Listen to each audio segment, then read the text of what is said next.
بسم الله الرحمن الرحيم اقرأ باسم ربك الذي خلق خلق الإنسان من علق اقرأ وربك الأكرم الذي علم بالقلم علم الإنسان ما لم يعلم كلا إن الإنسان ليطغى أن رآه استغنى إن إلى ربك الرجعى أرأيت الذي ينهى عبدا إذا صلى أرأيت إن كان على الهدى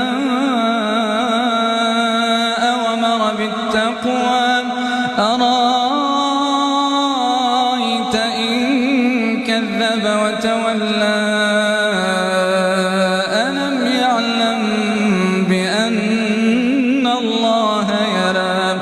كلا لئن لم ينته لنسفعا بالناصية ناصية كاذبة خاطئة فليدع ناديه سندع الزبانية كلا لا تطعه واسجد واقترب